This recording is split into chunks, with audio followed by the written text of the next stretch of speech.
Hi everyone, welcome back to Shri Sai tutorial. ఈ రోజు మనము 3వ తరగతి తెలుగు న్యూ కంటెంట్ పైన మొదటి లైవ్ టెస్టింగ్ కండక్ట్ చేసుకోబోతున్నాం. అదేవిధంగా ఏపీ టెట్ 2021 సిలబస్ కు అనుగుణంగా పూర్తి స్థాయిలో మీకు తెలుగుకు సంబంధించినటువంటి ఫ్రీ మెటీరియల్ అందజేయడం జరుగుతుంది. దానికి సంబంధించినటువంటి లింక్స్ అనేటివి ఈ వీడియో యొక్క డిస్క్రిప్షన్ లో, అదేవిధంగా క్రింద కామెంట్ సెక్షన్ లో అందుబాటులో ఉంటాయి. అదేవిధంగా డైలీ నిర్వహించేటువంటి లైవ్ టెస్ట్లు మరియు మెటీరియల్ కు సంబంధించినటువంటి అప్డేట్స్ తెలుసుకోవాలి అనుకుంటే గనక ఈ వీడియో కింద డిస్క్రిప్షన్ లో ఉన్నటువంటి టెలిగ్రామ్ లేదా వాట్సాప్ గ్రూపుల్లో తప్పకుండా జాయిన్ అవ్వండి. ఇక లేట్ చేయకుండా లైవ్ టెస్ట్ లోకి వెళ్ళిపోదాం. ఇక మనం మొదటి క్వశ్చన్ లోకి వెళ్తే, క్రింది వాటిలో శ్రీశ్రీ గారి యొక్క ఆత్మకథ ఏది? ఆప్షన్ 1 ప్రస్థానము, ఆప్షన్ 2 మరో ప్రస్థానము, ఆప్షన్ 3 ఖడ్గ సృష్టి, ఆప్షన్ 4 అనంతము.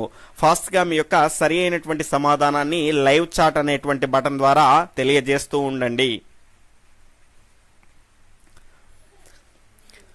ఇక్కడ దీని యొక్క సరి అయినటువంటి సమాధానం ఆప్షన్ 4 అనంతం అండి. ఇక్కడ జాగ్రత్తగా గమనించాల్సినటువంటి అంశం ఏంటి అంటే, శ్రీశ్రీ గారు 7th 8th లో వచ్చినప్పటికి కూడా అక్కడ ఆత్మకథకు సంబంధించినటువంటి ఇన్ఫర్మేషన్ అనేది లేదు. కానీ మనకు 3rd క్లాస్ లో ఆత్మకథ అనేది అనంతము ఇవ్వడం జరిగింది. అంటే 3rd క్లాస్ అంటే ఏదో ఈజీ అనుకోకండి, చాలా క్లిష్టమైనటువంటి అంశాలు కూడా 3rd క్లాస్ లో ఉన్నాయి. కాబట్టి మనం చాలా అంశాలు నేర్చుకోవాల్సి ఉంది. కాబట్టి మనం 2వ క్వశ్చన్ లోకి వెళ్ళిపోదాం. తర్వాత 2వ క్వశ్చన్, తల్లి భారతి వందనం అనేటువంటి పాఠ్యాంశానికి సంబంధించి సరి అయినటువంటి అంశాలు ఏవి? ఆప్షన్ 1 ఇది పాట అనేటువంటి ప్రక్రియకు చెందినది. స్టేట్మెంట్ 2 దీన్ని దాశరథి రంగాచార్యులు గారు రచించడం జరిగింది. ఆప్షన్ 1 1, 2 కూడా సరైనవి. ఆప్షన్ 2 1 మాత్రమే సరైనది. ఆప్షన్ 3 2 మాత్రమే సరైనది. ఆప్షన్ 4 ఏదీ కాదు. లైవ్ చూస్తున్న వాళ్ళంతా ఫాస్ట్ గా దీని యొక్క సరి అయినటువంటి సమాధానాన్ని కామెంట్ చేస్తూ ఉండండి.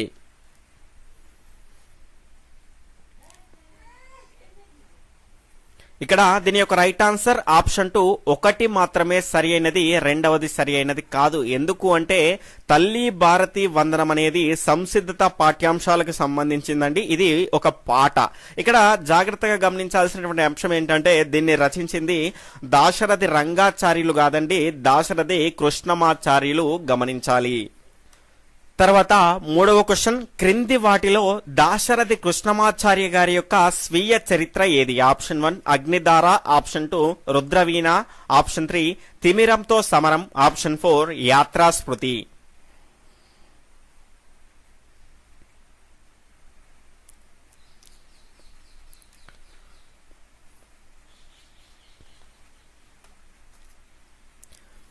ఇక్కడ దీని యొక్క సరి అయినటువంటి సమాధానం ఆప్షన్ 4 యాత్రా స్మృతి అండి.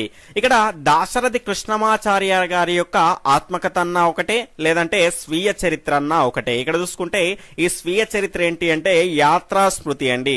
నిజాం నిరంకుశత్వం మీద ధిక్కార స్వరం వినిపించినటువంటి కవిగా మనం ఈయనని చెప్పొచ్చు.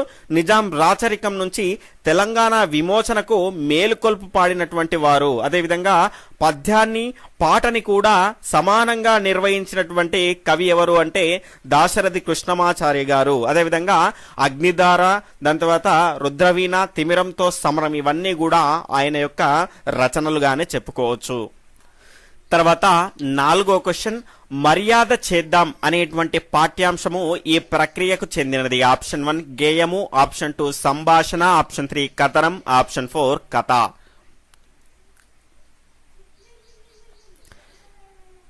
ఇక్కడ దీని యొక్క రైట్ ఆన్సర్ ని కనుక చూసుకుంటే ఆప్షన్ 4 ఇది ఒక కథ అండి. దేనికి సంబంధించింది అంటే దీని యొక్క ఇతివృత్తం ఏంటి అంటే హాస్యం అండి.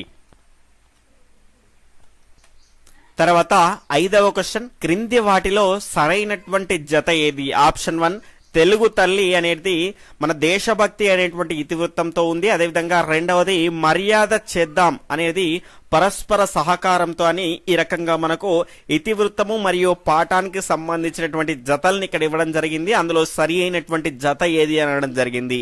ఆప్షన్ 1 1, 2, ఆప్షన్ 2 1 మాత్రమే, ఆప్షన్ 3 2 మాత్రమే, ఆప్షన్ 4 ఏదీ కాదు.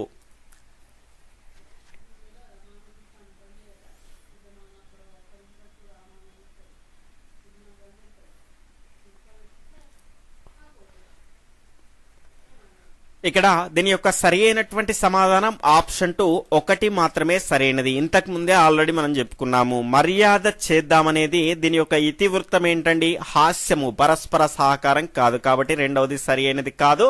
సరి అయినటువంటి జత ఏంటి అంటే తెలుగు తల్లి అనేది దేశభక్తి అనేటువంటి ఇతివృత్తానికి చెందింది. కాబట్టి ఆప్షన్ 2 ఒకటి మాత్రమే సరి అయినది. తర్వాత 6వ క్వశ్చన్, మంచి బాలుడు అనేటువంటి పాఠ్యాంశం యొక్క ఇతివృత్తము మరియు ప్రక్రియలు వరుసగా ఆప్షన్ 1 నైతిక విలువలు కథ, ఆప్షన్ 2 సహానుభూతి గేయ కథ, ఆప్షన్ 3 భాషా అభిరుచి గేయము, ఆప్షన్ 4 నైతిక విలువలు గేయ కథ.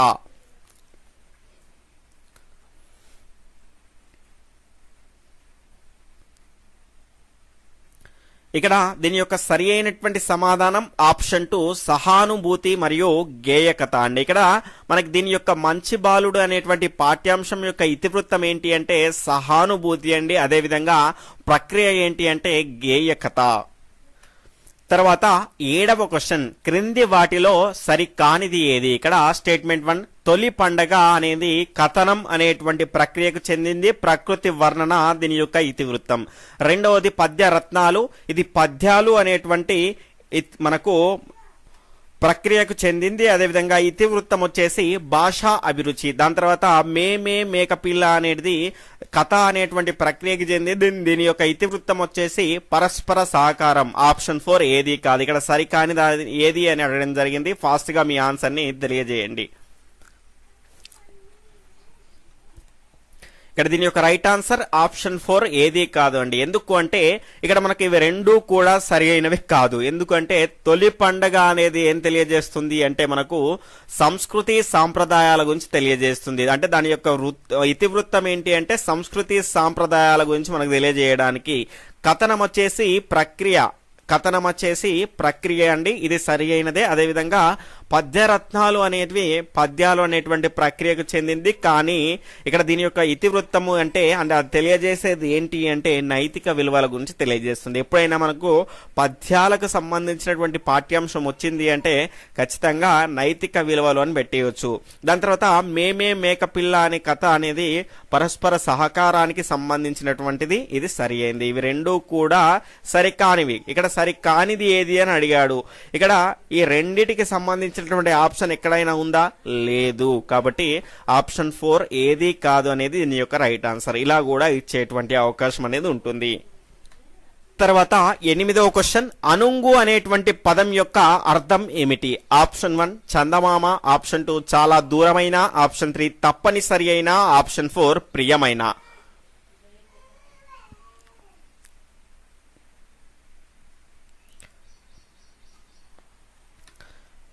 ఇక్కడ దీని యొక్క సరి అయినటువంటి సమాధానం ఆప్షన్ 4 ప్రియమైన అండి. అనుంగు అనేటువంటి పదానికి అర్థం ఏంటి అంటే ఆప్షన్ 4 ప్రియమైన.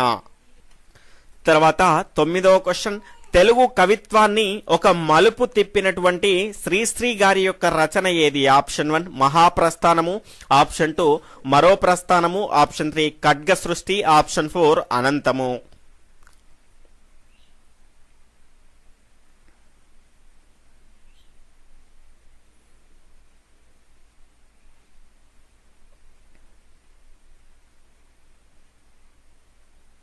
ఇక్కడ దీని యొక్క రైట్ ఆన్సర్ ఆప్షన్ 1 మహాప్రస్థానం అండి. మహాప్రస్థానం అనేది తెలుగు కవిత్వాన్ని ఒక మలుపు తిప్పినటువంటి రచనగా మనం చెప్పుకోవచ్చు. చాలా విప్లవాన్ని క్రియేట్ చేసినటువంటి రచన ఇది శ్రీశ్రీ గారిది, శ్రీరంగం శ్రీనివాస్ గారిది.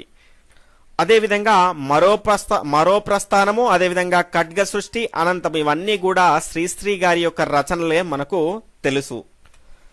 తర్వాత 10వ క్వశ్చన్, క్రింది వాటిలో సరైనవి ఏవి? ఇక్కడ స్టేట్మెంట్ 1 ఐకమత్యం అనేటువంటి కథకు టాల్స్టాయ్ కథ ఆధారంగా చెప్పుకోవచ్చు. స్టేట్మెంట్ 2 లియో టాల్స్టాయ్ ప్రపంచ ప్రసిద్ధి పొందినటువంటి రక్షణ్ కథకులు, అదేవిధంగా నవలాకారుడు.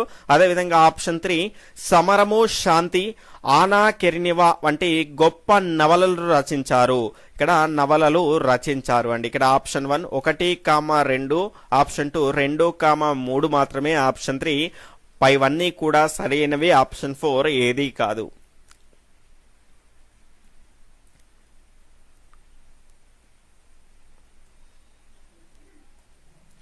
ఇక్కడ దీని యొక్క రైట్ ఆన్సర్ ఆప్షన్ 3 పైవన్నీ కూడా సరైనవి. ఐకమత్యము అనేటువంటి కథకు టాల్స్టాయ్ యొక్క కథ ఆధారంగా చెప్పుకోవచ్చు. లియో టాల్స్టాయ్ ప్రపంచ ప్రసిద్ధి పొందినటువంటి రష్యన్ కథకులుగా మనం చెప్పుకుంటాము. సమరము, శాంతి, ఆనా కెరెనివా వంటి గొప్ప నవలలు కూడా రచించడం జరిగింది. తర్వాత 11వ క్వశ్చన్, సమయానికి నీవు రాకపోతే చంపేసేవారురా అనేటువంటి వాక్యము అన్నది ఎవరు? ఆప్షన్ 1 పరమానందయ్య, ఆప్షన్ 2 దొంగలు, ఆప్షన్ 3 పేరయ్య, ఆప్షన్ 4 శిష్యులు.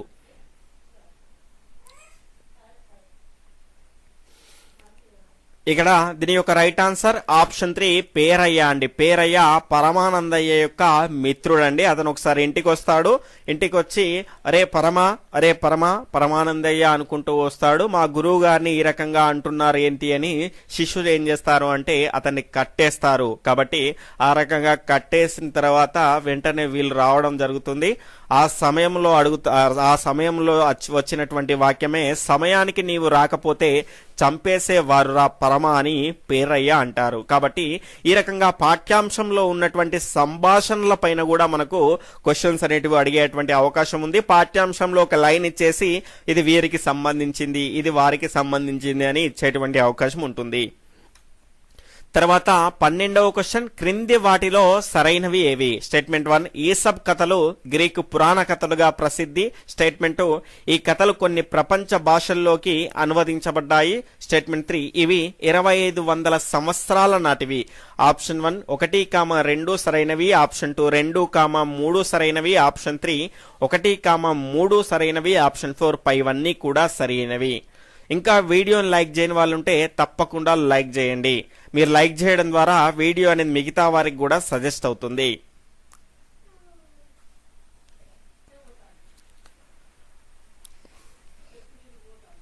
ఇక్కడ దీని యొక్క సరి అయినటువంటి సమాధానం ఆప్షన్ 3 1, 3 సరైనవండి. ఇక్కడ ఈసబ్ కథలు గ్రీకు పురాణ కథలుగా ప్రసిద్ధి చెందాయి. అదేవిధంగా ఈ కథలు కొన్ని ప్రపంచ భాషల్లోకి కాదండి, దాదాపుగా అన్ని ప్రపంచ భాషల్లోకి అనువదించబడ్డాయి. ఇక్కడ కొన్ని అన్నారు కాబట్టి సరి అయింది కాదు. తర్వాత ఇవి 2500 సంవత్సరాల నాటివిగా చెప్పుకుంటారు. కాబట్టి 1, 3 అనేవి సరైనవి. తర్వాత 12వది, మానవుడి అస్తిత్వ వేదనని కవిత్వంగా వెలువరించినటువంటి కవి ఎవరు? Option 1 Aluri Bairagi, option 2 Devulapalli Venkata Sastri, option 3 Nanduri, option 4 Krishnamachari.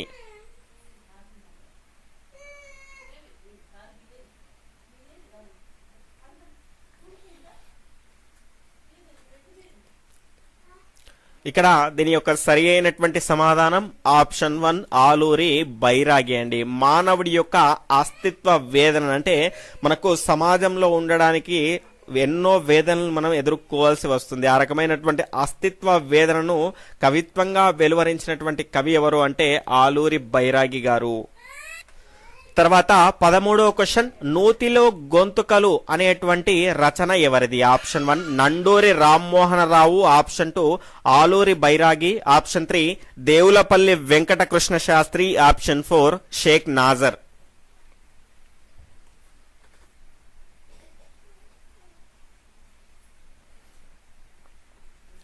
ఇక్కడ దీని యొక్క రైట్ ఆన్సర్ ఆప్షన్ 2 ఆలూరి బైరాగి అండి. ఈ ఆలూరి బైరాగి గారి యొక్క మిగిలినటువంటి రచనలు కనుక చూసుకుంటే చీకటి మొదలు, అదేవిధంగా నూతిలో గొంతుకలు, తర్వాత ఆగమ గీతి, తర్వాత దివ్య భవనం అనేటువంటి ప్రసిద్ధ రచనలు ఈయన రాయడం జరిగింది.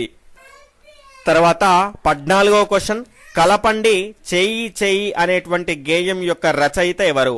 Option 1 Nanduri Rammohan Rao, option 2 Aluri Bairagi, option 3 Devulapalli Venkata Krishna Sastry, option 4 Sheikh Nazar.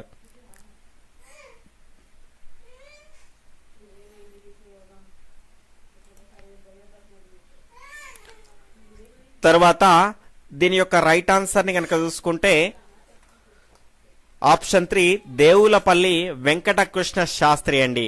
కలపండి చెయ్యి చెయ్యి అనేటువంటి గేయం యొక్క రచయిత ఎవరు అంటే దేవులపల్లి వెంకట కృష్ణ శాస్త్రి గారు.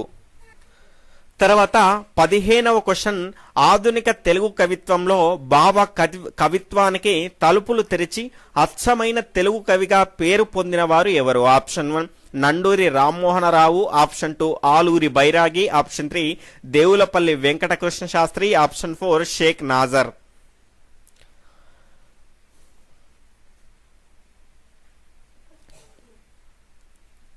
ఇక్కడ దీని యొక్క right answer option 3 Devulapalli Venkata Krishna Sastri గారండి. ఆధునిక తెలుగు కవిత్వంలో భావ కవిత్వ యుగానికి తలుపులు తెరిచిన వారెవరు, అదేవిధంగా అచ్చమైన తెలుగు కవిగా పేరు పొందిన వారు ఎవరు అంటే దేవులపల్లి వెంకట కృష్ణ శాస్త్రి గారు.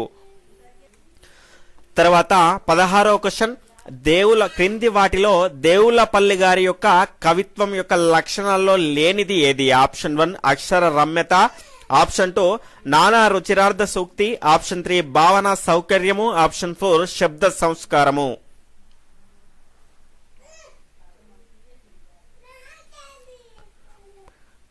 ఇక్కడ దీని యొక్క సరి అయినటువంటి సమాధానం ఆప్షన్ 2 నానా రుచిరార్థ సూక్తి అండి. క్రింది వాటిలో దేవులపల్లి గారి యొక్క కవిత్వం లక్షణాల్లో లేనిది అని అడిగాము. ఇక్కడ లేనిది ఏంది అంటే నానా రుచిరార్థ సూక్తి, అక్షర రమ్యత, తర్వాత భావన సౌకర్యము, శబ్ద సంస్కారం అనేటివి దేవులపల్లి గారి యొక్క కవితా లక్షణాలు. తర్వాత 17వ క్వశ్చన్, షేక్ నాజర్ పాఠశాలలో వేసినటువంటి నాటకం ఏది? ఆప్షన్ 1 పల్నాటి యుద్ధము, ఆప్షన్ 2 బొబ్బిలి యుద్ధము, ఆప్షన్ 3 ద్రోణాచార్య, ఆప్షన్ 4 పింజారి.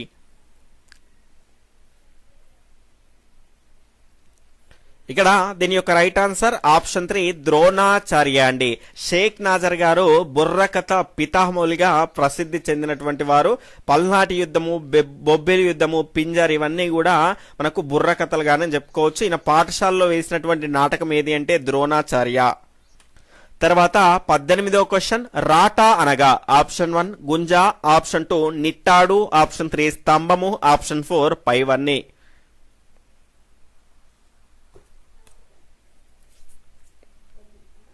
దీని యొక్క రైట్ ఆన్సర్ ఆప్షన్ 4 పైవన్నీ కూడా సరి అయినవి అండి. రాటా అనేటువంటి లేదా గుంజ అనేటువంటి పదానికి రాటా, తర్వాత నిట్టాడు, స్తంభం ఇవన్నీ కూడా పర్యాయ పదాలుగా మనం చెప్పుకోవచ్చు.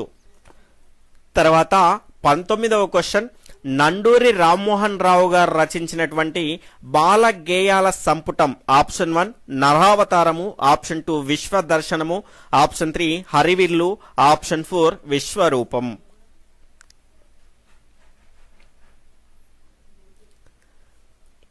ఇక్కడ దీని యొక్క రైట్ ఆన్సర్ ఆప్షన్ 3 హరివిల్లు అండి. ఇక్కడ మనం జాగ్రత్తగా గమనించాల్సినటువంటి అంశం ఏంటి అంటే నరావతారము, విశ్వదర్శనము, విశ్వరూపము ఈ రకమైనటువంటి ప్రముఖ రచనలు రాసింది కూడా నండూరి సుబ్బారావు గారే, నండూరి రామ్మోహన్ రావు గారే. ఈయన రచించినటువంటి బాల గేయాల సంపుటం ఏది అంటే హరివిల్లు. తర్వాత ఈ రోజు ప్రశ్న యొక్క సమాధానాన్ని ఇక్కడ లైవ్ చాట్ లో కాకుండా క్రింద కామెంట్ సెక్షన్ లో ఈ టెస్ట్ పైన మీ యొక్క అభిప్రాయంతో పాటు తెలియజేయండి. 20వ క్వశ్చన్, శ్రీశ్రీ గారు ఇక్షు సముద్రంతో ఎవరి యొక్క కవిత్వాన్ని పోల్చారు? అదే దీని యొక్క సరి అయినటువంటి సమాధానాన్ని, అదేవిధంగా ఈ టెస్ట్ పైన మీ యొక్క అభిప్రాయాన్ని కూడా తప్పకుండా తెలియజేయండి. అదేవిధంగా రేపటి సిలబస్ ని కనుక చూసుకుంటే 3వ తరగతి తెలుగు న్యూ టెక్స్ట్ బుక్ కు సంబంధించినటువంటి మిగిలినటువంటి పాఠ్యాంశాలు 6వ పాఠ్యాంశం మేమే మేకపిల్ల నుండి 9వ పాఠ్యాంశం తొలి పండగ మొత్తం కంటెంట్ పైన మీకు ఈ లైవ్ టెస్ట్ అనేది ఉంటుంది. కాబట్టి లైవ్ టెస్ట్ కు అందరూ హాజరుకండి. మీకు మెటీరియల్ ని కూడా ప్రొవైడ్ చేయడం జరుగుతుంది ఫ్రీగా. కాబట్టి వాటికి సంబంధించినటువంటి లింక్స్ అనేటివి క్రింద డిస్క్రిప్షన్ లో ఉన్నాయి. అదేవిధంగా కొత్త టెక్స్ట్ బుక్స్ కు సంబంధించినటువంటి లింక్స్ కూడా క్రింద డిస్క్రిప్షన్ లో ఉన్నాయి. టెలిగ్రామ్ గ్రూప్, అదేవిధంగా వాట్సాప్ గ్రూప్ కు సంబంధించినటువంటి లింక్స్ కూడా డిస్క్రిప్షన్ లో ఉన్నాయి. కాబట్టి ఖచ్చితంగా వాటి ద్వారా మీరు గ్రూప్ లో జాయిన్ అయ్యేసి ఫ్రీగా మెటీరియల్ ని అదేవిధంగా లైవ్ టెస్ట్లను అటెండ్ అవుతారని ఆశిస్తున్నాను. Okay friends, bye, take care, Jai Hind.